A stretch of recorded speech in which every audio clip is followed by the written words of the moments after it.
পূর্ব দিগন্ত থেকে উঠে আসা চাঁদটা শালবনের আড়াল হয়ে যেতেই একটা কালো রঙের পাখি ঝটপট বেঁটে খেজুর গাছটার ডালে এসে বসল।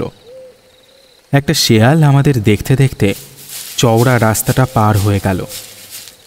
কচু বনের আড়ালে একটা ঝটপট আওয়াজ শুনে বুঝলাম সাপে কিছু একটা ধরেছে। বৃষ্টি থেমে গেছে অনেকক্ষণ, চাঁদও এসেছিল ঝোড়ো হাওয়ায় ভেসে, কিন্তু খোলা মাঠ ছেড়ে রাস্তাটা শালবনের আড়ালে পড়তেই জ্যোৎস্না মা হারা সন্তানের মুখের মতো ম্লান হয়ে এলো। উত্তর পশ্চিম দিগন্তে চকচক করে উঠল ভোলাই দিঘির জল। ঝোড়ো হাওয়া ছাপিয়ে বিট্টু বলে উঠল, এ দাদা, ফিরে চল না রে, আলে অন্যদিন দেখব। আমি ঠোঁটের ওপর হাত রাখলাম, কান পেতে শোনার চেষ্টা করলাম। আমার মনে হলো শালবনে কেউ একজন আছে।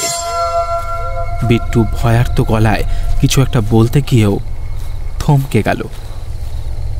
একটা পায়ের শব্দ শালবনের ভিতর থেকে রাস্তার দিকে এগিয়ে আসছে। ভিজে পাতার উপর শব্দ উঠছে ছপ ছপ। আমার কাঁধের ওপর বিট্টুর হাত চেপে বসল, ভিজে ভিজে ঠান্ডা হাত। হঠাৎ করে মনে হলো আমরা যদি উল্টো পথে দৌড়াতে শুরু করি, ওই পদশব্দও দ্রুত বেগে আমাদের অনুসরণ করবে, আর এই দিগন্ত বিস্তৃত মাঠ পার হওয়ার আগেই সে আমাদের ধরে ফেলবে। দাঁড়িয়ে রইলাম আড়ষ্ট হয়ে, ঠিক যেন আমাদের নিজস্ব কোনো চিন্তা শক্তি নেই, কোনো সহজাত প্রতিবর্তী ক্রিয়া নেই। হঠাৎ কাঁপা গলায় বিট্টু বলে উঠল, ওকে।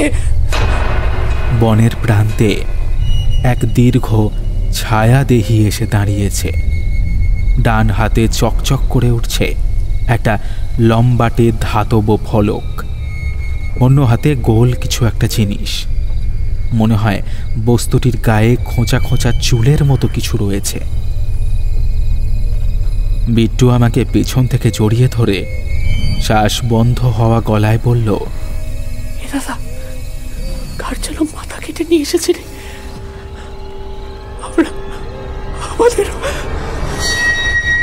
আমার শিরদাঁড়ায় একটা অসহ্য যন্ত্রণা কামড়ে ধরল। পাঁজরের ঠিক মাঝামাঝি জায়গাটা যেন এক লহমায় শূন্য হয়ে গেল। শ্বাস বায়ু পৌঁছাতে পারছে না সেখানে। আমার হৃদস্পন্দন বন্ধ হয়ে আসছে। ছায়ামূর্তিটাও কিছুক্ষণ থমকে দাঁড়িয়ে রইল, তারপর দ্রুত এগিয়ে এলো ধাতব ফলকটি কাঁধে নিয়ে। আমার মায়ের মুখটা খুব মনে পড়ল হঠাৎ। চোখ বুজে ফেলার আগে লক্ষ্য করলাম চাঁদ শাল গাছের মাথা ছাড়িয়ে ভেসে উঠেছে খোলা মেঘহীন আকাশে, কিন্তু আমি তাকে স্পষ্ট দেখতে পাচ্ছি না। ধীরে ধীরে একটা পর্দা নেমে আসছে আমার চোখের সামনে, কালো পর্দা। কে পালোয়ানরা, রাতের বেলায় গাড়িও করতে বেরিয়েছো নাকি? হঠাৎ একটা পরিচিত গলা শুনে আমার হৃদস্পন্দন যেন মুহূর্তের জন্য হোঁচট খেয়ে থেমে আবার চলতে শুরু করল। ভুবন দাদু! অনেকক্ষণ আমরা আনন্দে কথা বলতে পারলাম না। ভুবন দাদু হাতের গোলাকার বস্তুটা দেখিয়ে বলল, এই যে একটা মেটে আলু কায়দা করতে বিকাল গড়িয়ে কখন রাত হয়েছে খেয়াল করিনি। যাই হোক, তবে পরিশ্রম সার্থক একেবারে। সাইজখানা দেখ শুধু একবার। আমাদের কল্পনায় কাটা মুন্ডুখানা দেখে আমাদের হাসি পেল। তা চলেছিস কোথায়? যা ভয় পেয়েছি! এরপরে যদি বলি ভোলাই দিঘির পাড়ে ওই আলো আদতে আলিয়া না অন্য কিছু, তাই নিয়ে পরীক্ষা নিরীক্ষা করতে বেরিয়েছি, ভুবন দাদু হয়তো হাসাহাসি করবে না, তবে আমার নিজের অন্তত খুব লজ্জা লাগবে। ওই আসলে আজ দিন 5 বাদে মেঘটা কাটলো তো, তাই ভাবলাম এই চাঁদের আলোয় ভোলাই দিঘিটা একটু ঘুরেই আসি। তুমি একবার দেখো কি সুন্দর চকচক করছে, এখান থেকেও বোঝা যাচ্ছে। সত্যি দারুণ। না, ভুবন দাদু কথাটা এত জোরে বলল যে আমরা চমকে উঠলাম। রাত বিরেতে পুকুর, হ্রদ, মোট কথা বদ্ধ জলাশয়ের দিকে একদম যাবি না। ওসব ভালো নয়। কেমন দেখিস না, আলো জ্বলে ওঠে। আমরা এতে একে অপরের মুখের দিকে তাকালাম। আলেয়ার ব্যাখ্যা তো মোটামুটি আমাদের সবারই জানা, কিন্তু ভুবন দাদু এমন কেন বলছে? ভুবন দাদু আমাদের পিঠে হাত দিয়ে গ্রামের পথের দিকে ঠেলে দিল খুব আস্তে। চল বাড়ি চল, সব বলছি। আর হ্যাঁ, পথে তোদের মায়েদের বলে দিবি আজ ভুবন দাদুর বাড়িতে নেমন্তন্ন। কি হলো, দাঁড়িয়ে পড়লি কেন? আরে ভয় নেই ভয় নেই, মেটে আলু খাওয়াবো না। ফুলকপি টমেটো গরম মশলে দিয়ে একদম পাকা কাতলার ঝোল, ঝরঝরে সাদা ভাত, মোহনভোগ বালুশাই, কি বুঝেছিস? আবার বাড়ি পৌঁছেই তো হাঁসের ডিমের বড়া, তেঁতুলের চাটনি। দাঁড়া দাঁড়া দাঁড়া, মুন্নাকে ফোনে একটু কড়াই চাপাতে বলে দিও, কেমন? ভুবন দাদু মানে ভুবন পালন মুখোপাধ্যায় কোশমিনকালেও আমাদের আত্মীয় পরিজন নন। তবে এই দিকটায় মানে আমাদের গ্রাম শালবনী জেলা পশ্চিম বর্ধমান এখনও এই সম্পর্কগুলো জেনেটিক সীমানার বাইরেই থেকে গেছে। আমাদের মায়েরা ঠাকুর দাদাকে যেমন ভক্তি ভরে প্রণাম করেন, তেমনি করেন ভুবন দাদুকেও। আর শুধু ভুবন দাদুকেই বা বলি কেন, নরোত্তম জ্যাঠা, রামকমল দাদু, সতু পিসে মশাই, এদের কেউ যে আমাদের বাড়ির গুরুজনদের থেকে আলাদা, কেউ ছোটবেলা থেকে আমাদের তা বুঝতে দেননি। শালবনীতে 6টা বড় হাই স্কুল, একটা কলেজ, রেল স্টেশন সবই রয়েছে। একটা জাতীয় সড়ক ছুটে গেছে গ্রামের মাঝখান দিয়ে। 5G নেটওয়ার্কও আসবে করছে। তবু শালবনীকে আমরা কেউ মফস্বল বলে অহং অনুভব করি না। এ আমাদের গ্রাম, আর এই গ্রাম নাম নিয়েই আমরা বড় খুশি। ভুবনবাবু একসময় পুলিশের বড় অফিসার ছিল, ডিএসপি হয়ে রিটায়ার করেছিল। অভিজ্ঞতার সীমা পরিসীমা নেই। জীবিকার সূত্রে পশ্চিমবঙ্গের মোটামুটি সব জেলায় ঘোরা হয়ে গিয়েছে। গল্পের ঝুড়িতে অসংখ্য অদ্ভুত সব নকশা, অলৌকিক অতিপ্রাকৃতিক যেমন রয়েছে, রয়েছে সাধারণ মানুষের কথা, তাদের সুখ দুঃখ, ঘরকন্যা, প্রাত্যহিক জীবনযাপন। দাদু আমাদের প্রথম যেদিন গল্প বলা শুরু করে, বিট্টু মজা করে বলেছিল, এখন তো ইউটিউব খুললেই অজস্র গল্পের ভিড়, তোমার গল্প শুনতে যাবো কেন শুনি? সেই তা যারা গল্পগুলো লিখছেন তারা যদি সারাদিন ওই টিউবে কান লাগিয়ে বসে থাকতেন, হ্যাঁ, তখন গল্প কোথা থেকে আসতো? আকাশ থেকে পড়তো নাকি কলম এসে নিজে নিজেই লিখে দিত? শোনো বাবু, শ্রবণে আর কথনে ভারসাম্য চিরকালই ছিল। 5G কেন, 10G এলেও থাকবে, বুঝলে? প্রযুক্তি যতই উন্নত হোক, মানুষের মানস লোকে শব্দ, অনুভূতি, রং, গন্ধ, স্পর্শ একত্র না হলে গল্প কখনো তৈরি হয় না, ভাব দানা বাঁধে না। ওটির জন্য একটি মস্তিষ্ক প্রয়োজন। হে, বুঝলে বডি বিল্ডার? সেই আমাদের ভুবন দাদুর গল্পের আসর শুরু হয়ে গেল। হাঁসের ডিমের গোটা একটা বড়া মুখে পুড়েই আবার পুরোটা বের করে আনলো বিট্টু। ভুবন দাদু খিঁচিয়ে উঠল। আচ্ছা পেটুক, যাও, ওইভাবে গরম বড়া খেতে আছে? এই হাতে নিলি, তেঁতুলের চাটনিতে ডুবিয়ে নিলি, তারপর আলতো করে একটা এই কামড়।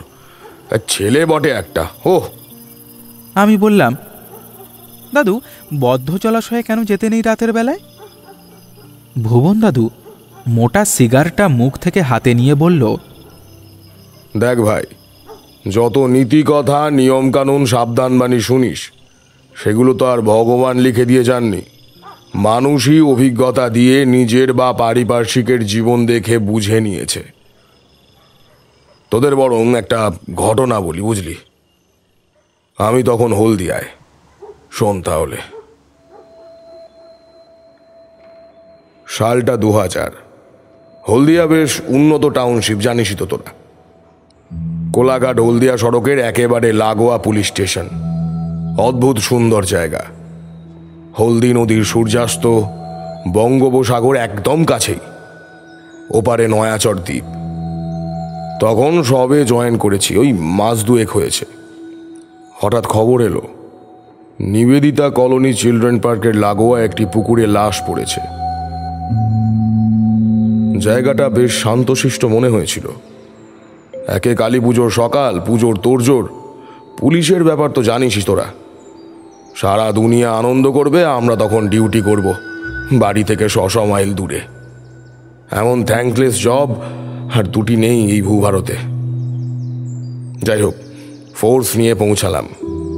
পুকুরটা বিরাট, চারিদিকে টাউনশিপের উঁচু উঁচু বাড়ি, রাস্তা, ল্যাম্পপোস্ট। তার উপর দীপাবলির জন্য 2-3 দিন আগে থেকে আলাদা আলাদা করে আলো পড়েছে। এত আলো লোকচক্ষু এড়িয়ে লাশটা ফেলল কে? পুকুরের পূব পারে একটা জেন্টস গার্মেন্টের দোকান। একটু হিম হিম হাওয়া দিচ্ছে। এক পুরুষের মৃতদেহ, সারা দেহে ক্ষতচিহ্ন নেই, শুধু মাথার পিছনে অনেকটা মাংস খুলি থেকে কেউ বা কিছুতে খুবলে নিয়েছে। কিন্তু কি অদ্ভুত ব্যাপার, একটা ফোঁটাও রক্ত বা ঘিলু ছড়িয়ে পড়েনি। শুধু দুটো পা জলে ডুবে আছে, বাকি দেহ বাঁধানো ওই পাটটাতেই পড়ে আছে।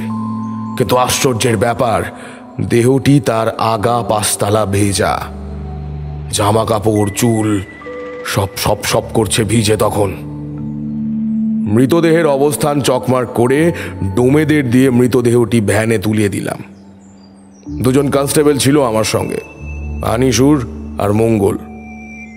আনিসুর বয়সে আমার চেয়েও অনেকটা বড়, মঙ্গল ওই 20-22-এর একটা ছোকরা, বুঝলি। বেশ একটা অনুসন্ধিৎসু ব্যাপার আছে ছেলেটির মধ্যে। সে বললে, ও স্যার, স্যার বলছি ওই গার্মেন্টসের দোকানটা একটু নেড়ে কেটে দেখলে হয় না? আনিসুর খুব চুপচাপ মানুষ, কথা খুবই কম বলে।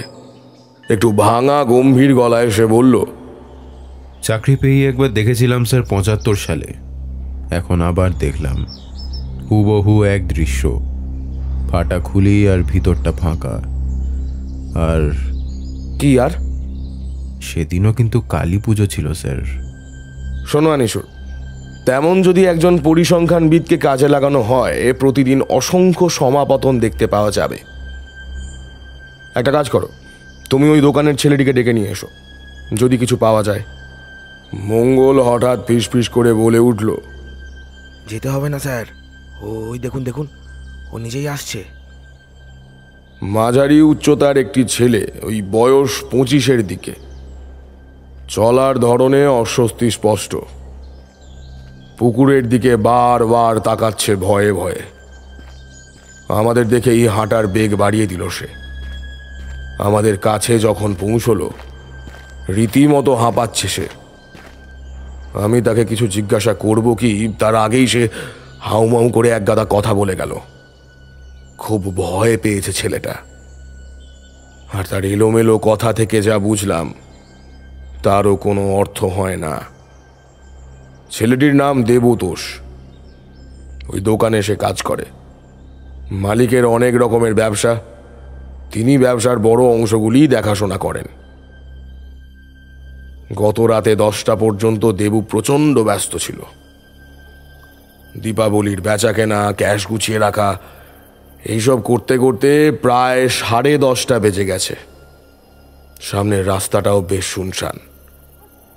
শিরশির করে একটা ঠান্ডা হাওয়া বয়ে যাচ্ছে।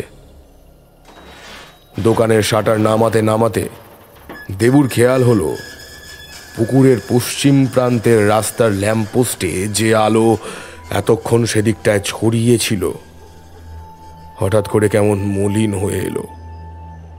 ভোল্টেজ ফ্ল্যাকচুয়েশন নয়, তা যদি হতো অন্য বারের আলোগুলির ক্ষেত্রেও তাই হতো।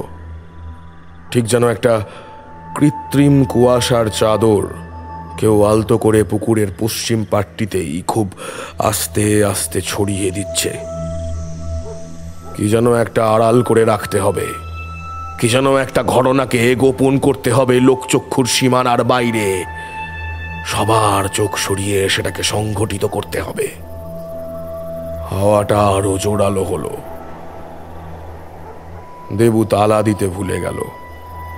দোকানের ছায়ায় গা মিশিয়ে সে দাঁড়িয়ে রইল মন্ত্রমুগ্ধের মতো। প্রথমে কিছুই ঘটল না। অকাল কুয়াশা অনেকক্ষণ। কুয়াশা যখন পশ্চিমের পারখানিকে সম্পূর্ণ ঢেকে ফেলল, দেবু লক্ষ্য করল পুকুরের পশ্চিম পাড়ের খুব কাছে একটা ছোট তরঙ্গ উঠল জলের উপর। কোনো জলচর যেন ভেসে উঠেই ডুবে গেল। কয়েক মুহূর্ত তারপর সব চুপচাপ। এবার উত্তর দিক থেকে পশ্চিমের পথ বরাবর একটা হেঁড়ে গলা ভেসে এলো। যোগু রোজ রাতের মতো আকণ্ঠ মদ গিলে জড়ানো গলায় গান গাইতে গাইতে ফিরছে। এই দোকানের সামনেই শুয়ে থাকবে সারা রাত। অনেকটা কুয়াশা পুকুর পাড় থেকে যেন জমাট বেঁধে একটা কালো চাদরের মতো ভেসে এলো পথের ঠিক পাশটিতে। যোগু থমকে দাঁড়ালো। তার গান থেমে গেছে। কুয়াশার দিকে তাকিয়ে কিছুক্ষণ সে চুপ করে দাঁড়িয়ে রইল। তারপর বিড়বিড় করে বলে উঠল জড়ানো গলায়, হামা করে দিচ্ছ কেন বাবা? আমার পা নেই। এই চুল দিয়ে তো পুরো ঘাটখানায় ঝাঁট দিয়ে ফেলেছ।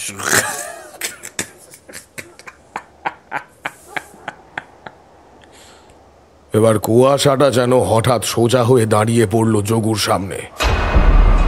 যোগুর গলা থেকে একটা অদ্ভুত ঘর ঘর করতে থাকা আর্তনাদ বেরিয়ে এলো। কে কে তুই? স্যার স্যার বলছি, স্যার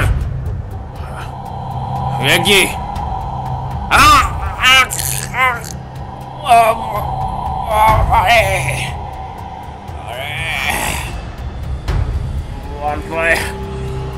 এত জোরে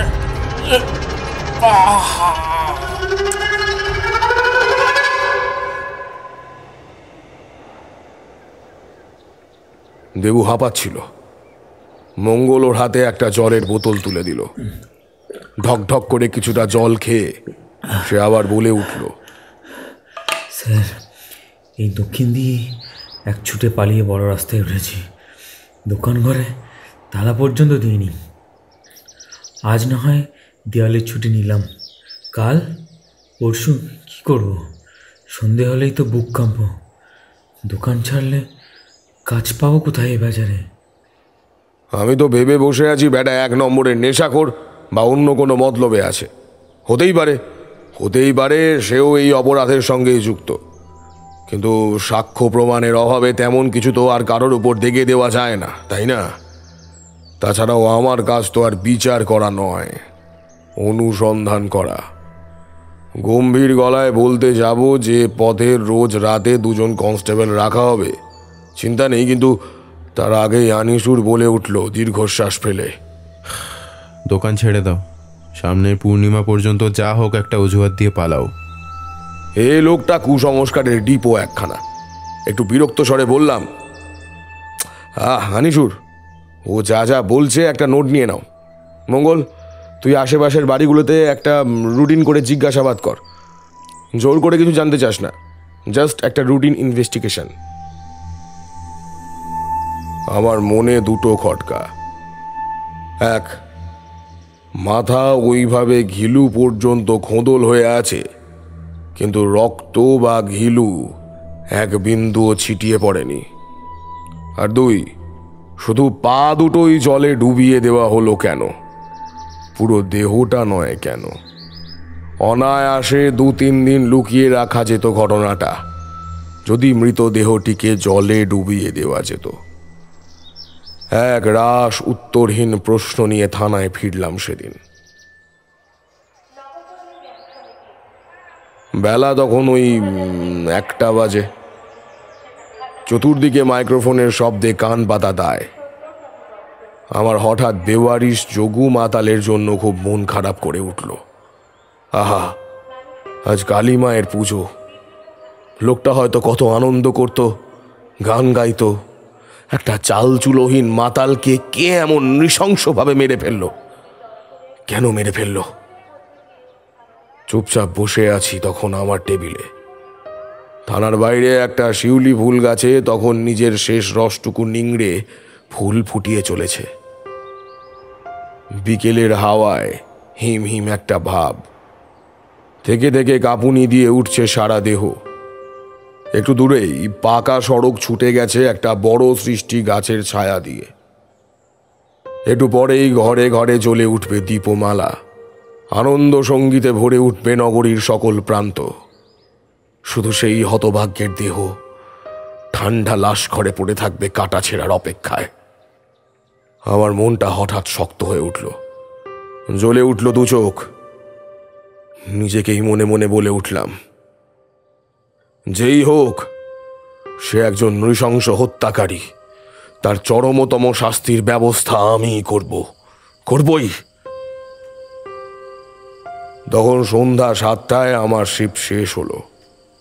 আনিসুর একবার উঁকি দিয়ে গেল, তার চোখ দুটো উদাস, ভয়ার্ত।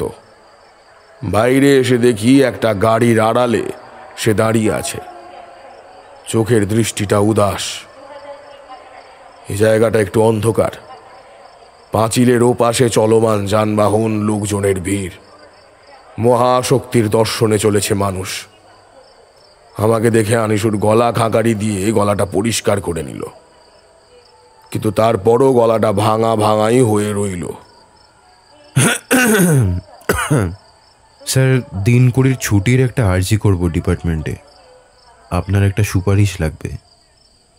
অবাক হলাম, হঠাৎ ছুটি? কি ব্যাপার?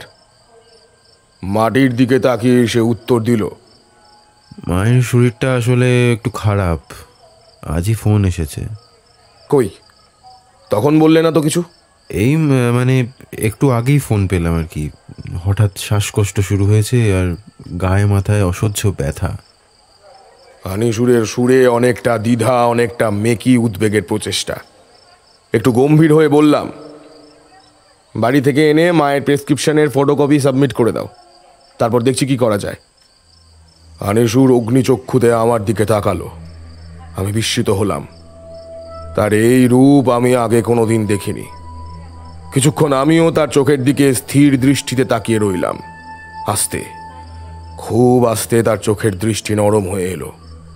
চোখের কোণে দেখা দিল বড় বড় জলের ফোঁটা। আকুল স্বরে সে বলে উঠল, আমি আমার মায়ের একটাই ছেলে স্যার, তার উপরে বউ, ছেলে মেয়ে। আমার কিছু হলে পুরো সংসারটা তো ভেসে যাবে স্যার। আমি নিশ্চিত জানি আনিসুর ভীতু মানুষ নয়। বারবার সে যথেষ্ট সাহসিকতার পরিচয় দিয়েছে এ যাবৎ, কিন্তু এবার এমন করছে কেন সে? আমি তার কাঁধে হাত রেখে বললাম, এবার হ্যাঁ শোনো, চাকরি আলাদা ব্যাপার, তুমি আমার দাদার মতো, ঠিক করে বলো তো কি হয়েছে? আনিসুরের শ্বাস গাঢ় হলো, চোখ বিস্ফারিত, গলার পর্দা কয়েক ধাপ নামিয়ে এসে বলল, স্যার ব্যাপারটা মোটামুটি সবারই জানা। আপনার যদি একান্তই বিশ্বাস না হয়, আজ তো কালী পুজো, ওই পুকুর পাড়ে গিয়ে দেখুন। যদি একজনও পথিক দেখাতে পারেন, আমি চাকরি ছেড়ে দেব। প্রতি 25 বছরে ভূত চতুর্দশী রাত থেকে পরবর্তী পূর্ণিমা পর্যন্ত এই ব্যাপারটা ঘটে। বিশ্বাস করুন স্যার, আমার ছোটবেলায় ঠিক এমনই ঘটনা আমি দেখেছি। সেবারে ছিল এক বুড়ি ঝি, আর তারও আগের ঘটনা আমার শোনা আছে লোকে মুখে। সবচেয়ে বড় কথা, যারা খুন হয় তারা খুব সাধারণ মানুষ, যাদের সমাজে খুব একটা বড় জায়গা নেই, দিন আনা দিন খাওয়া মানুষ স্যার। এক টানা কথাগুলো বলে আনিসুর হাঁপাচ্ছিল। আমি এবার তিতিবিরক্ত হয়ে উঠলাম। যে নরম মনোভাবটা আমার আনিসুরের প্রতি জেগে উঠেছিল, মুহূর্তে উধাও হয়ে গেল সেটা। কাটা কাটা গলায় বললাম, ও সে অর্থে তুমিও তো খুব সাধারণ মানুষ, হ্যাঁ, দিন এনে দিন খাওয়া মানুষ, তাই তো? আকুল গলায় আনিসুর বলল, হ্যাঁ স্যার, ইউনিফর্মটা খুলে রাখলে আমার মতন এমন হতদরিদ্র নাচার মানুষ আপনি হয়তো খুব কমই পাবেন।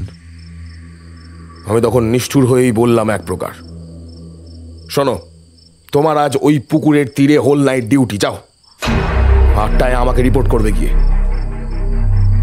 আনিসুর নিজের কানকে বিশ্বাস করতে পারছিল না, আর্তস্বরে বলল, স্যার এভাবে আপনি আমাকে মৃত্যুর মুখে ঠেলে দিচ্ছেন?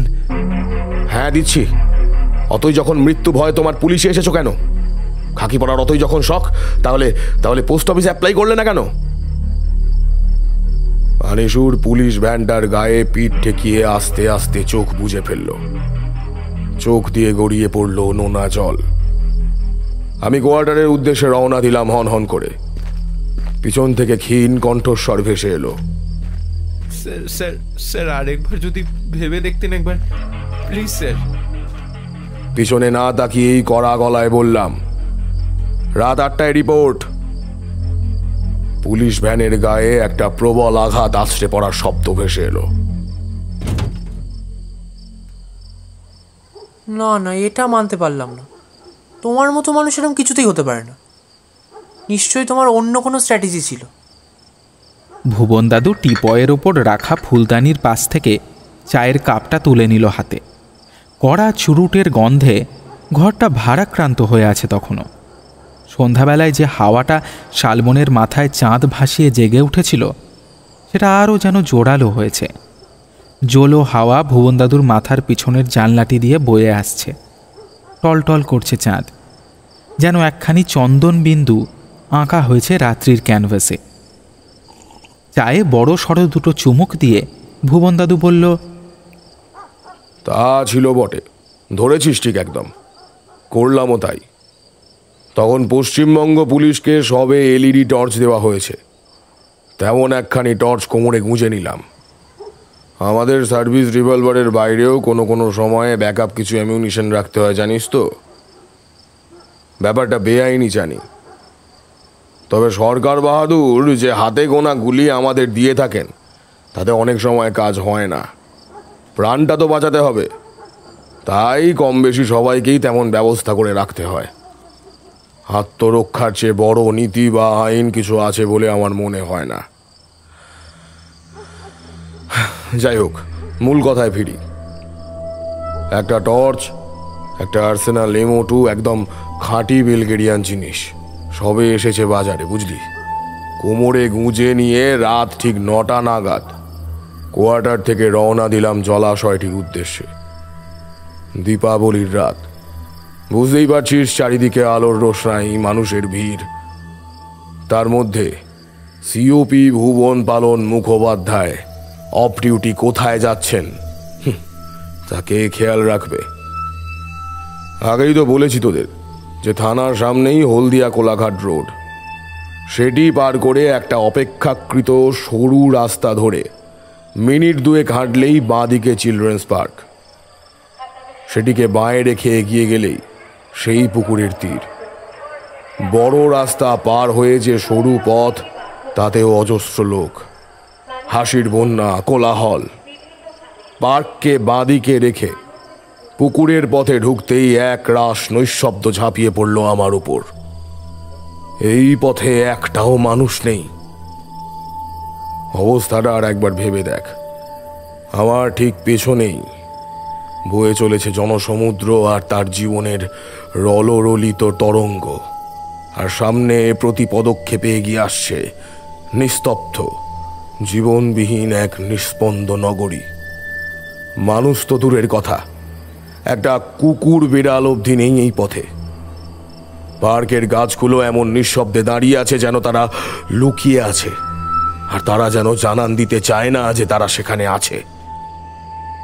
এতক্ষণে হঠাৎ আমার মনে হলো আনিসুরকে একা পাঠানো আমার উচিত হয়নি। হাঁটার বেগ বাড়িয়ে দিলাম।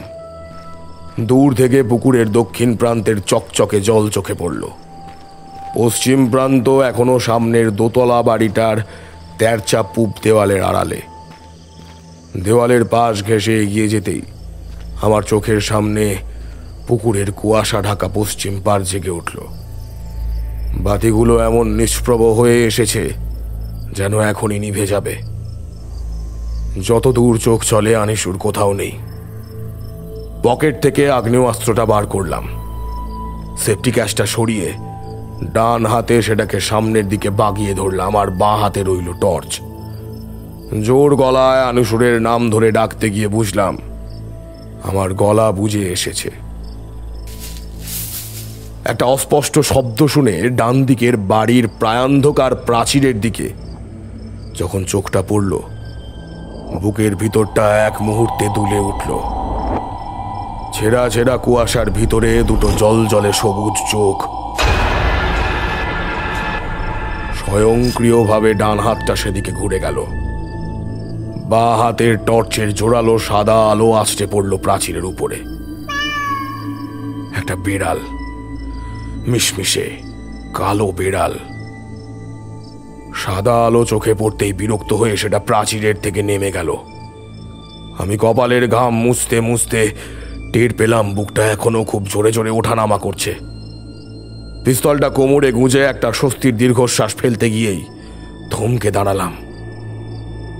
কুয়াশাটা যেন অনেকটা নিরেট হয়েছে, তার শীতল অস্তিত্ব ঠিক আমার পিছনেই এসে দাঁড়িয়েছে। যেন ঘাসের উপর টুপটুপ জল ঝরে পড়লে যেমন একটা প্রায় না শুনতে পাওয়া শব্দ হয় না, ঠিক তেমন সুরে আমার ঠিক পিছনেই হানিসুর বলে উঠল, ভয় পেলেন নাকি স্যার?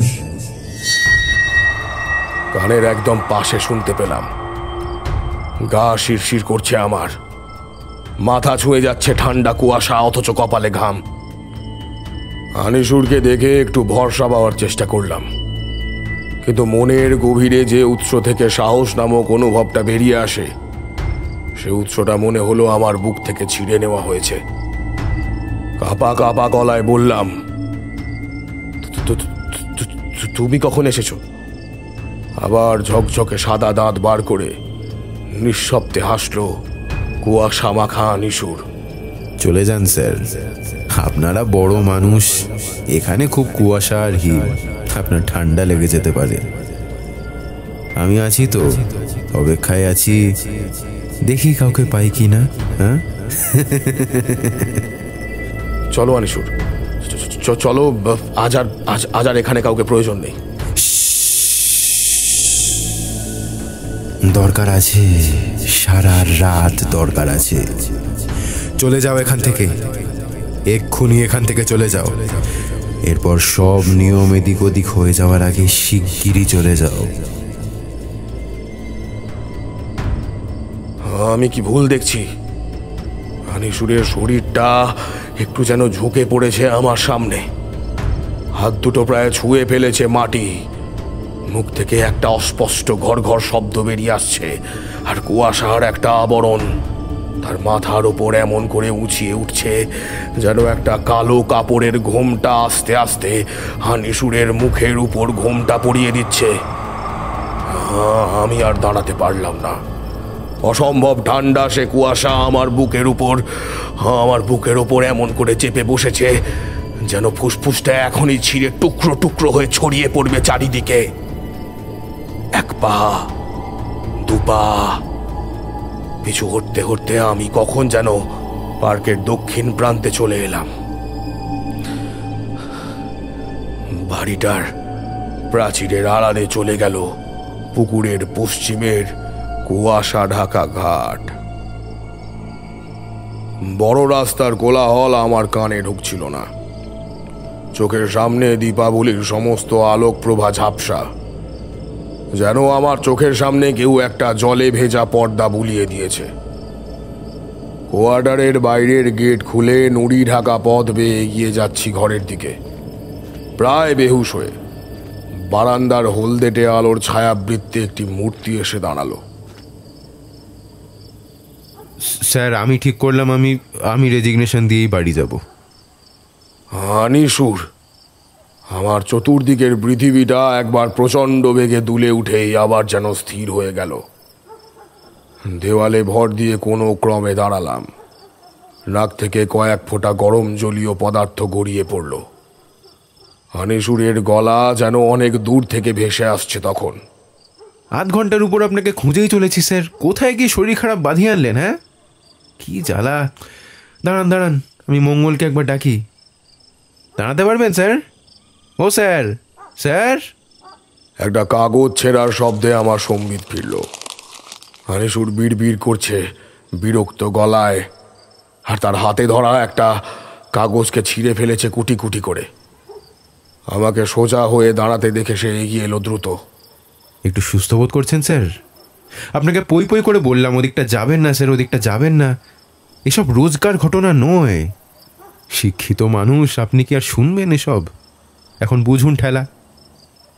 বেড়ার ছেলে মঙ্গলটাকে ঠিক এই সময় উধাও হতে হলো। নির্ঘাত জুয়ার থেকে রেড মারতে গেছে। আজকে আবার কালী পুজো না। যাকে, আপনি ঘরে চলুন স্যার। ঠিক আছে, এই ইস্তফাটা ছিঁড়ে ফেললাম, কি করবো আর বলুন। দাদা বলে ডেকেই তো রেখেছেন, কি করে আপনাকে আর ছেড়ে পালাই। হ্যাঁ, আরও কত কিছু অনর্গল বলে গেল আনিসুর, আমার কানে কিছু গেল না। চোখে জল চলে এলো আবেগে। একটা মাত্র ডাকে মানুষ এত আপন হয়ে যায়, এত আপন হয়ে যায় কি হয় বোধ হয়। নইলে আর মানুষ বলেছে কেন? আমি ক্ষীণ গলায় তাকে জিজ্ঞাসা করলাম, তুমি তুমি খৈনি খাও? আজ আর বকাঝকা করবেন না স্যার। এই মানে একটু আধটু মাঝে মাঝে। আর মা কালীর দিবি বলছি স্যার, আমার আর অন্য কোনো নেশা নেই। মা কালীর দিব্যি আনিসুর? হ্যাঁ স্যার, যা ছুঁয়ে বলতে বলবেন বলে দেব। এই এক খৈনি ছাড়া আনিসুর আনসারির আর অন্য কোনো নেশা নেই। কথাটা এড়িয়ে গিয়ে বললাম, জানো, পুকুর পাড়ে আজকে আর এক আনিসুরকে দেখলাম। তার দাঁত ঝকঝকে সাদা। আনিসুর চমকে উঠল, আমাকে খুব সাবধানে চৌকির উপর বসিয়ে দিয়ে হাত নেড়ে অঙ্গভঙ্গি করে বলে উঠল, দেখলেন স্যার, আপনাকে বলেছিলাম, এবার মানলেন তো? আমার বাড়ি জগন্নাথপুর, আমি সব জানি। জগন্নাথপুর? সেখানে কি? আরে জগন্নাথপুরের পাশেই তো মহিষাদল। এ ঘটনা সবাই জানে। শুনবেন স্যার, বিশ্বাস করবেন এই স্কুল ফাইনাল পাস দাদাটার কথা? হ্যাঁ, আমি তার দিকে পরম আশ্বাসের দৃষ্টিতে তাকিয়ে বললাম, বলো বলো, শুনবো। এমন সময় মঙ্গল ঝড়ের মতো ঘরে ঢুকে পড়ল। আমার দিকে তাকিয়ে বলে উঠল, স্যার, কি হয়েছে একটা শুনলাম, শুধু কোন এরিয়ায় হয়েছে একবার বলুন, আর সঙ্গে আমাকে 4টে ফোর্স দিন। ওদের ঠ্যাং একেবারে খুলে না। তাই চুক্কুর, নিবেদিতা পার্কের পাশে ডুব পুকুরে যা। আর কটা ফোর্স লাগবে বল। মঙ্গল ধপ করে বসে পড়ল একটা কাঠের চেয়ারে। একটা তাচ্ছিল্যের শব্দ করে আনিসুর শুরু করলো, স্যার, আপনি মহিষাদল রাজবাড়ির নাম শুনেছেন তো? সে প্রায় 600 বছরের পুরনো এক।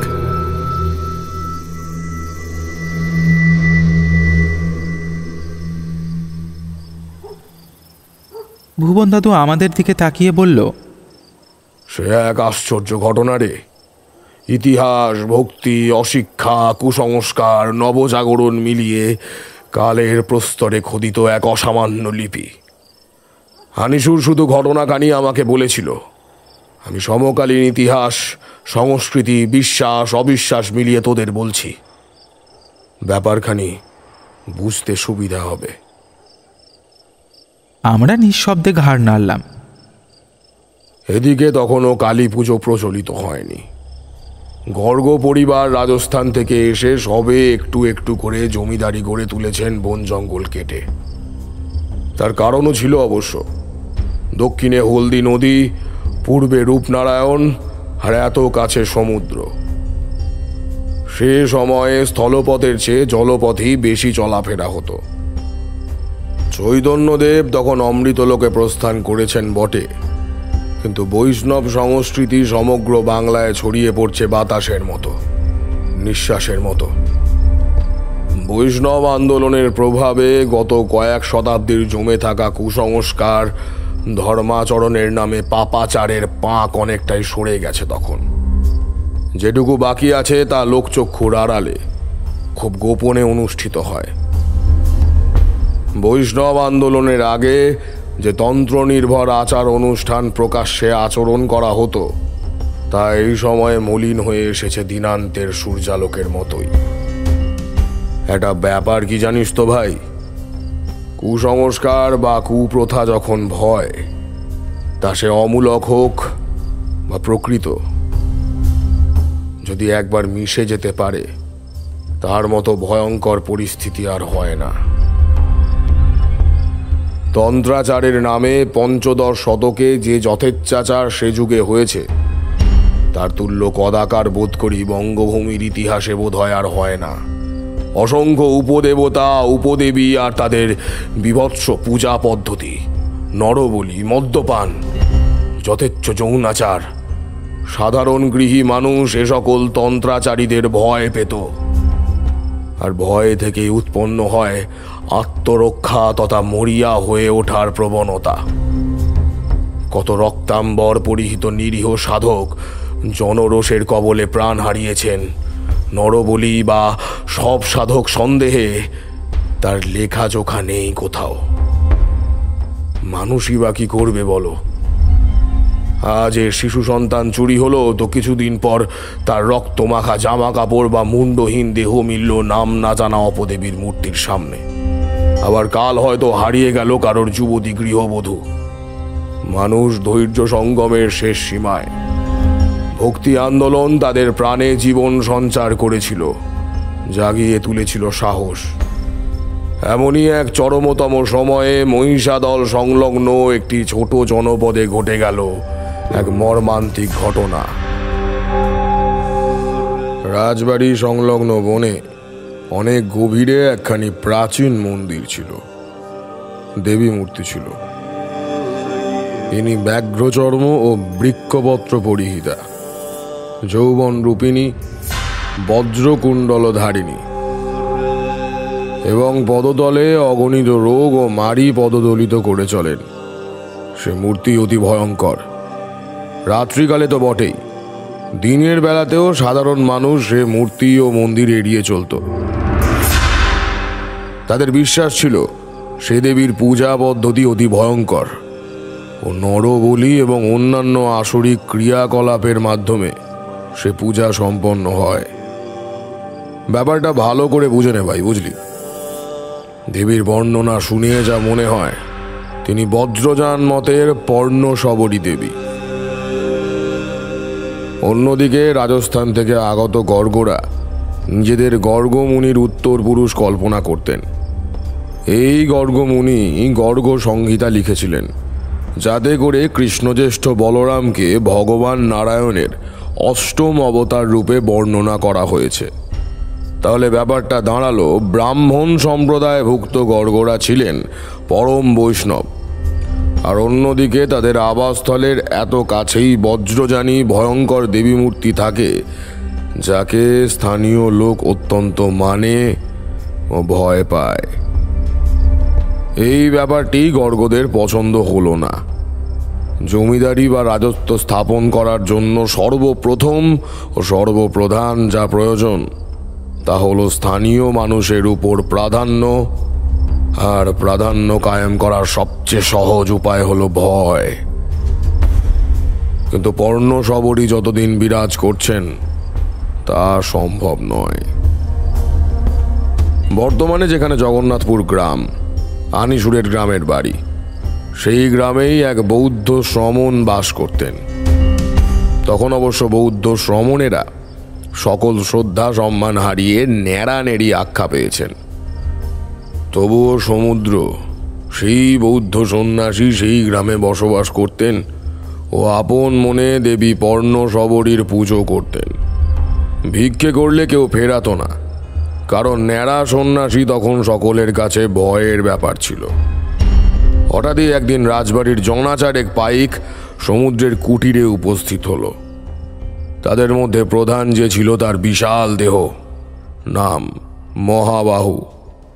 সমুদ্র তখন সান্ধ্যকালীন আহার প্রস্তুত করতে বসেছেন, শুয়োরের মাংস আর রুটি। মহাবাহু তার কুটিরের সামনে এসে দাঁড়িয়ে কর্কশ সুরে ডাকল, এই না, বেরিয়ে আয় বাইরে। এই ঔদ্ধত্যপূর্ণ ডাকে বৃদ্ধ শ্রমণ হকচকিয়ে গেলেন। এমন ব্যবহার তো তার সঙ্গে কেউ কোনোদিন করে না। তিনি শঙ্কিত মনে কুটিরের বাইরে বেরিয়ে এলেন। দেখলেন জমিদার বাড়ির 4 জন পাইক তার উঠোনে দাঁড়িয়ে আছে। কোনো আরকের প্রভাবে তাদের চোখ রক্তবর্ণ, কপাল ও গলার শিরাগুলি ফুলে উঠেছে। তাদের মধ্যে যে বিশাল দেহী, সে এবার এগিয়ে এলো, সমুদ্রের একেবারে সামনে এগিয়ে এলো। কোমরে হাত রেখে কর্কশ গলায় বলল, আমাকে চিনিস?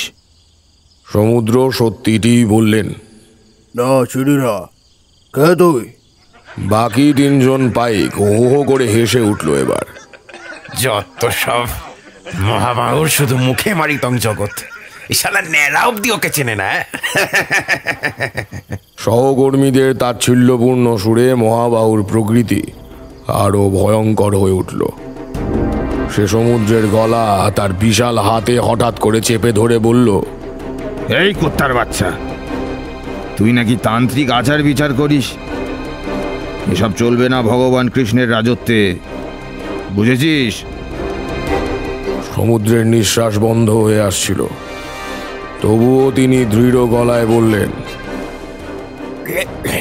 তবে তবে তোমার ভগবান কৃষ্ণকে এসে বলতে পারো, তোমাদের কথা আমি জানি না, তোমাদের কথা আমি মানি না। মহাবাহু রাগে পাগলের মতো চিৎকার করে উঠল, ভগবান তোর মতো নরকের পোকার জন্য এখানে আসবেন? শোন শয়তান, আজ রাতের মধ্যেই যদি জগন্নাথপুর ছেড়ে চলে না যাস, সরালে কুত্তা দিয়ে তোর এই ঘটের মতো মাথাটা খাওয়ানো হবে। সমুদ্র চুপ করে রইলেন। মহাবাহু বুঝে নিল সে জিতে গেছে। অন্য তিনজন বাইকের দিকে একটা ব্যঙ্গপূর্ণ দৃষ্টি ছুঁড়ে দিয়ে সে ফিরে যাচ্ছিল, এমন সময় সমুদ্রের গলা শোনা গেল, তোমাদের আমি না বললেও পারতাম, তবে তোমাদের মতো অত্যাচারী এক মুহূর্তের জন্য আত্মতৃপ্তি লাভ করবে তা আমার সহ্য হবে না। তোমরা যা পারো করো, যতদূর পারো করো, আমি এই গ্রাম ছেড়ে যাব না, কোথাও যাব না। মহাবাহু ঘুরে দাঁড়ালো, তার সেই ভয়ঙ্কর ক্রোধের প্রকাশ আর নেই। পরিবর্তে বিষাক্ত সরীসৃপের মতো একটা হিমশীতল ভাব তার চোখে মুখে খেলে বেড়াচ্ছে। চোখ ছোট ছোট করে সে হিস হিস করে বলে উঠল, তাই? আচ্ছা, দেখা যাবে। তারপর বাকি তিনজন সহকর্মীকে সে পথের দিকে নির্দেশ করে বলল, ফিরে চল, আমাদের কাজ শেষ।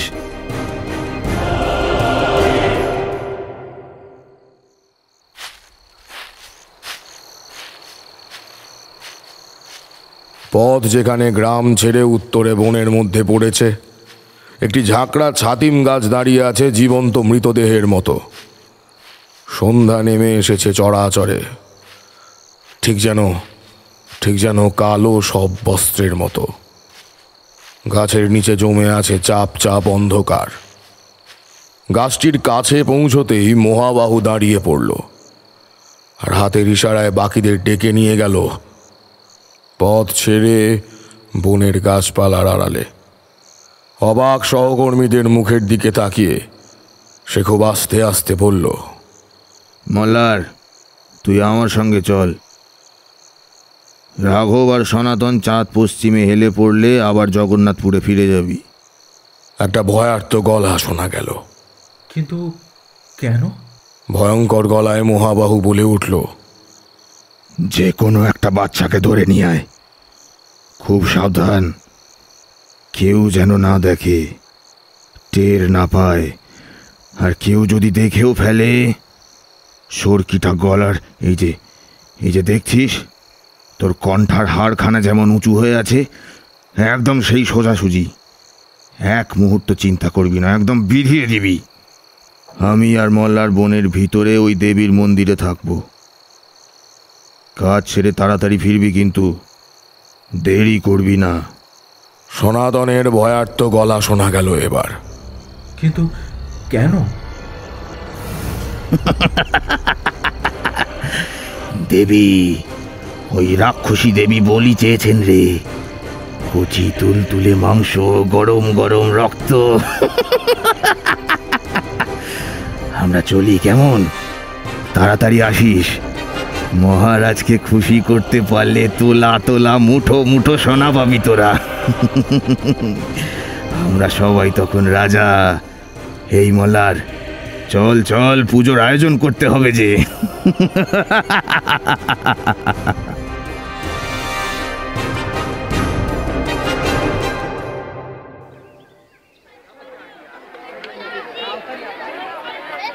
খুব ভোরে জগন্নাথপুর জেগে উঠল।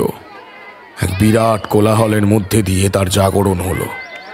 উন্মত্ত এক জনতা সন্ন্যাসী সমুদ্রের ছোট্ট ছায়া সুনিবিড় কুটিরখানি ঘিরে ফেলল। চতুর্দিক থেকে সেটাকে সবাই ঘিরে ফেলছে। বীরের অগ্রভাগে মহাবাহু ও মল্লারের মুখখানি কি এক অজানা ভয় নাকি লজ্জায় যেন কুকড়ে এতটুকু হয়ে গেছে। মহাবাহু ভিড়ের মুখোমুখি হলো বুক চিতিয়ে। তারপর চিৎকার করে বলে উঠল, শোনো হে জগন্নাথপুরবাসী, আজ এক চরম পরীক্ষার সম্মুখীন হতে হবে আমাদের। বিচার করতে হবে আদতে আমরা কাকে চাই, কৃষ্ণ পূজক শান্তির পূজারী মহারাজকে না ওই পিশাচ সাধক ন্যাড়া সমুদ্রকে।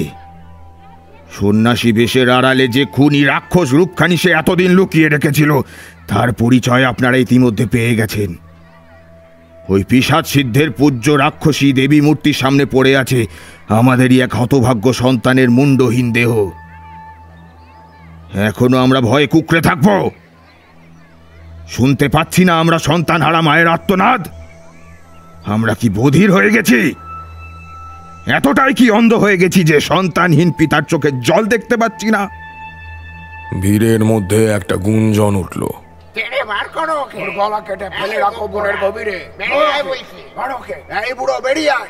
মহাবাহু আর সময় নষ্ট না করে কুটিরের দুর্বল দরজার উপর প্রবল পদাঘাত করল।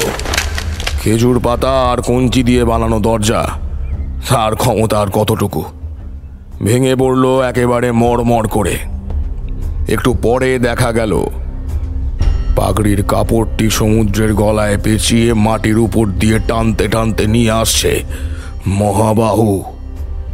গ্রামের সমবেত জনসমাগম দেখে সমুদ্র কেঁপে উঠল। এক ঝটকায় তাকে দাঁড় করিয়ে মহাবাহু এবার ভয়ঙ্কর গলায় বলে উঠল, এই সেই পিশাচ! বিচার করো জগন্নাথপুরবাসী, বিচার করো! জনতা জনার্দন, বিচার করো এর! কেউ কিছু বলে ওঠার আগেই ভিড়ের মধ্যে এক নারী কণ্ঠের আর্তচিৎকার শোনা গেল। সামনে দাঁড়িয়ে থাকা মানুষগুলিকে ঠেলে দিয়ে সে ছুটে এলো। আলুতালু চুল,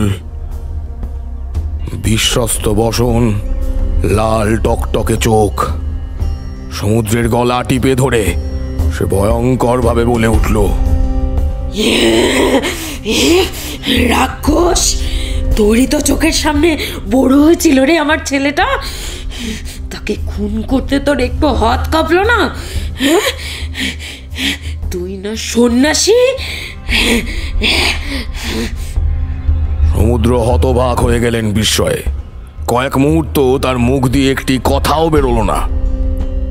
তারপর কাঁপা কাঁপা গলায় তিনি বললেন,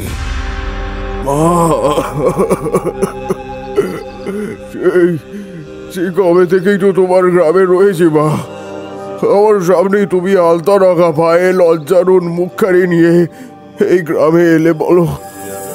তোমার চোখায় বল্লভের ভিটায় যেন সোনা ফুলে উঠলো। গোলা ভরা ধান, গোয়াল ভরা গরু, উঠোন জুড়ে আলপনা। এক মেয়ে এলো তোমার কোলালো করে, তারপর দুই ছেলে। কোনোদিন দেখেছো মাগো? কোনোদিন দেখেছো আমার বা আমার ওই শুকনো পাতা মাত্র সম্বল দেবী মায়ের কোনো কদর্য রূপ দেখেছো কোনোদিনও? আরে বল্লভ, তুই বললা ভাই, রাজা কি বলে বা তার লোক কি বলে আমি জানতেও চাই না, শুনতেও চাই না। তোরা তো ভাই আমার আপনজন, আমার প্রতিবেশী। বল, আমি পারি তোর ছেলেকে পুজোর নামে, আচারের নামে খুন করতে? বল না রে ভাই, এ ভাই বল না।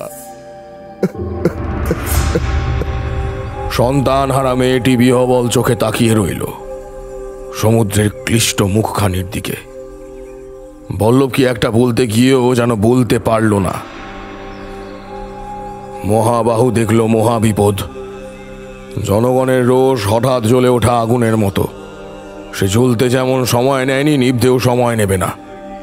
ক্রোধের আগুন স্থায়ীভাবে জ্বলে ওঠার জন্য দীর্ঘদিনের অসন্তোষ প্রয়োজন একটি নিত্য নৈমিত্তিক অপরাধের উৎস, যা সমুদ্রের নেই। তার চোখের জলে, নরম কথায় যে কোনো মুহূর্তে বদলে যেতে পারে আবেগী জনগণের মন। সে বুঝল এখানে ক্রোধ প্রদর্শন করে লাভ কিছু হবে না, তাকে হাঁটতে হবে সমুদ্রের পথেই।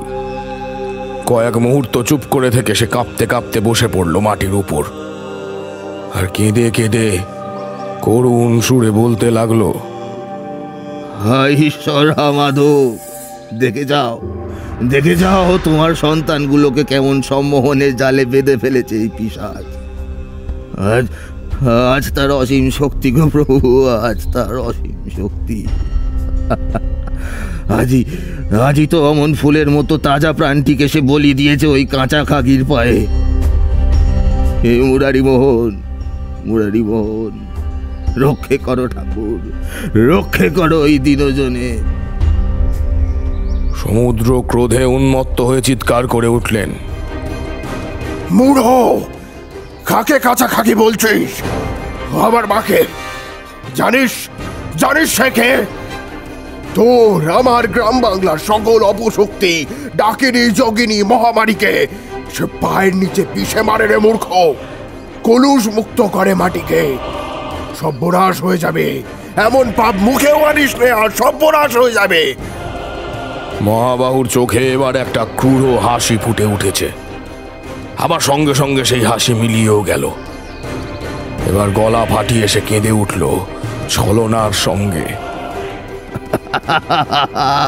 দেখো গো, শোনো তোমরা, আরো সর্বনাশের ভয় দেখাচ্ছে ওই পিশাচ। এবার ঘরে ঘরে রয়ে যাবে শুধু সন্তানহীন আর হাহাকার, পুত্রহার আর দীর্ঘশ্বাস।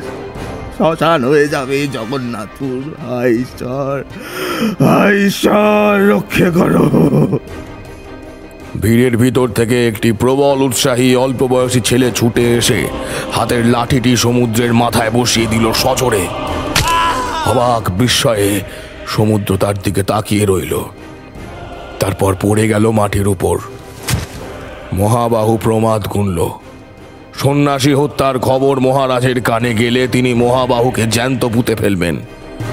বৌদ্ধ সন্ন্যাসীকে এই অঞ্চল থেকে অপসারণ করার বা বৈষ্ণব মত গ্রহণ করানোর আদেশ দিয়েছিলেন তিনি। হত্যাকার্য তিনি বিন্দুমাত্র মেনে নেবেন না। সে উন্মত্ত জনগণের উদ্দেশ্যে হাত তুলে বলল, এখানে নয় বন্ধু, এ পিশাচের দেহ এই মাটিতে মিশলে ওই রাক্ষসীর মন্ত্র বলে আবার সে অমরত্ব লাভ করবে। একে আরো দূরে সমুদ্রের কাছে কোনো জলাশয়ে ডুবিয়ে রেখে আসতে হবে, যাতে কোনোদিন এই অঞ্চলে তার প্রেত ফিরে আসতে না পারে। আর খুব সাবধান, এ কথা যেন না ছড়ায় এ গ্রামের বাইরে। একবার এর মৃত্যুর খবর ন্যাড়া পিশাচ সিদ্ধদের কানে যদি ছড়ায়, তারা সব ছাড়খাড় করে দেবে, সব শেষ করে দেবে। ওকে বাঁধো, বেঁধে নিয়ে চলো বনপথে সমুদ্রের তীরে কোনো গভীর জলাশয়ে। সমুদ্রের নিথর চোখ দুটি দিয়ে অঝোর ধারায় জল গড়িয়ে পড়তে পড়তে এক সময় শুকিয়ে এলো। এক আশ্চর্য আগুন জ্বলে উঠল তার পরিবর্তে। দীর্ঘ বনপথ পার হয়ে এলো সে পিছমোড়া করে বাঁধা হাত নিয়ে। ক্ষতবিক্ষত পা নিয়ে পুকুরের তীরে দাঁড়িয়ে সে কাতর কণ্ঠে বলে উঠল আকাশের দিকে তাকিয়ে, মা গো, তোমার পুজোতে যদি আমি একদিনের জন্য মনে প্রাণে নিবেদন করে থাকি, তুমিও আমার সঙ্গে চলো মা, আমার সঙ্গে চলো।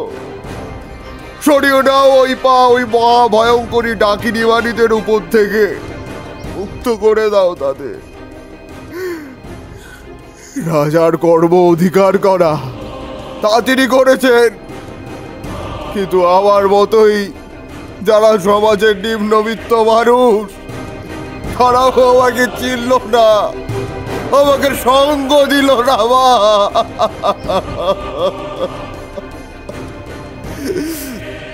তাদের যেন বিচার হয়, আমি মনে প্রাণে বলে যাচ্ছি, তাদের যেন বিচার হয়।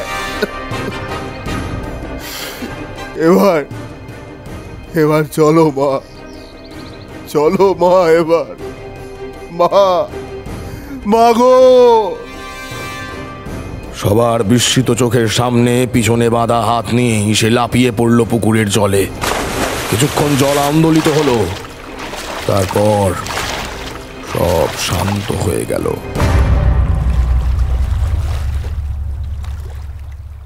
কাক চক্ষু জল এমন নীরব সুন্দর হয়ে রইল, যেন সে জানেই না এই মুহূর্তে সে একটি আস্ত জীবনকে গিলে খেয়েছে। আকাশের দিকে তাকিয়ে মহাবাহু চমকে উঠল। সূর্য ডুবে গেছে, কাল অমাবস্যা। আজ ভূত চতুর্দশী, 14 ভূতের আগমনী।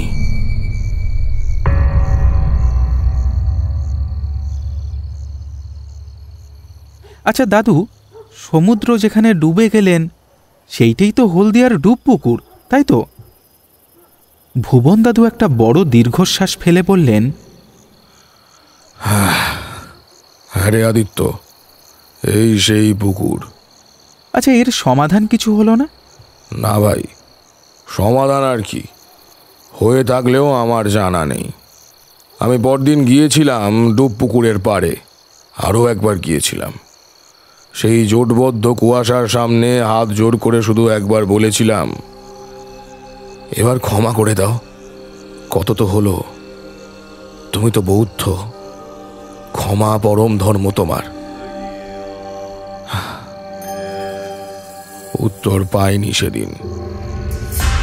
নিশ্চুপ ডুব পুকুর আরও যেন নিশ্চুপ হয়ে উঠল, কুয়াশা আরও ঘন হয়ে উঠল। আমি চলে এলাম, আর যাইনি ওই দিকে। ওই মাতালের মৃত্যুর কারণ অ্যাক্সিডেন্ট দেখিয়ে কেস বন্ধ করি। আর পূর্ণিমা পর্যন্ত ডুব পুকুরের রাস্তা দুদিক থেকে সম্পূর্ণ সিল্ড। বিট্টু গলা খাকারি দিল। আবার কি কিছু হবে দাদু? ভুবন ঠাকুর চোখ টিপে হাসলেন। সে তো ওই ঘটনার 25 বছর পর, অর্থাৎ আগামী 2025 সালে বোঝা যাবে। চল চল, রাত হয়ে গেল। কাতলাকে বেশিক্ষণ বসিয়ে রাখলে সে আবার ডুব পুকুরে না চলে যায়।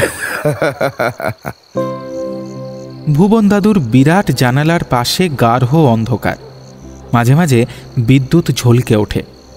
শালবনে শোনা যায় শনশন শব্দ। ডাইনিং হলের দিকে চলতে চলতে করিডোরের আলো আঁধারির মধ্যে বিট্টু আমার কানে কানে বলে উঠল, দাদা, এই সমুদ্র কিন্তু লোক ভালো, শুধু ওই ভুল লোকের উপর রাগ করে ফেললো, এই যা। আমার নাকে ততক্ষণে ঘি আর গরম মশলার গন্ধ এসে লেগেছে। অবাক হওয়ার ভান করে বললাম, কে সমুদ্র? আমি শুধু গঙ্গা নদী চিনি, আর চিনি তার পাকা কাতলা, বুঝলি?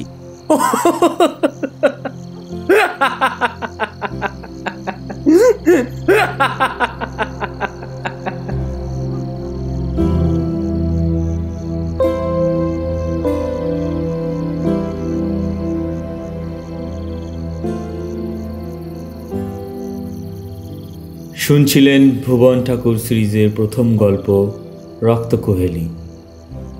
রচনা কর্ণশীল। গল্প পাঠে ছিল ইভান ও রণদীপ।